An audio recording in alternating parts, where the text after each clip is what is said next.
ஸ்தானத்துக்கு வந்துட்டேன். இந்த ஸ்தானத்தை விட்டு, இந்த மாமியாரை விட்டு நான் தூர போக மாட்டேன்.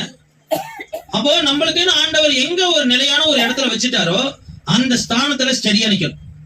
ஆனா அது கர்த்தர் வைத்த ஸ்தானமான் மட்டும் ஆராய்ச்சி பண்ணி அறிந்து தெளிவு பண்ணி வச்சுக்கணும். கர்த்தர் நம்மளை எங்க வச்சிருக்கிறார், நான் எப்படிப்பட்ட பொசிஷன்ல உள்ளவன், நான் எங்க இருக்கிறவன், எங்க நான் தேவையில்லாத இடத்துல இருக்கிறேனா இல்ல கர்த்தர் சொன்ன இடத்துலதான் இருக்கிறேனா அப்படின்றத நம்ம தெளிவா ஆராய்ச்சி பார்க்கணும்.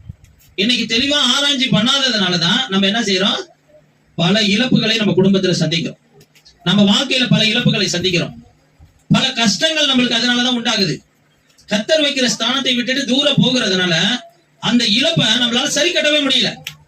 இப்ப நகோமி தன் புருஷனை இழந்ததை சரி திருப்பி பெற்றுக் கொள்ள முடியுமா?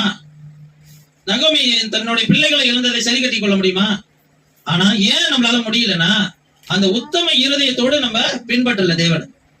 நம்ம ஆண்டவர் இந்த உலகத்திலேயே பெரிய தேவன். அவர் எப்படிப்பட்டவர்னா வெறுமையை நிறைவாக்குகிற கர்த்தர் அவர். இன்னைக்கு அப்படிப்பட்ட வெறுமையானவங்களை நிறைவாக்குகிறவர்னு நம்ம தெரிஞ்சும் நம்ம எங்க போயிடுறோம், செழிப்பு பக்கத்துல இருக்குன்னா செழிப்பை நோக்கி ஓடியார். நம்மள்ட்ட இங்க செழிப்பு இருக்குதா இல்லையோ, என்னை கர்த்தர் இந்த இடத்துலதான் வச்சிருக்கிறார், நான் எக்காரணத்தை கொண்டும் நான் போக மாட்டேன். ஒரு நாள் வரும், நான் என்னை வச்ச ஸ்தானம் வெறுமையா வனாந்தரமா ஆனாலும் பாலை நிலமா ஆனாலும் அதை செழிப்பாக கர்த்தரால் கூடும். அல்லேலூயா.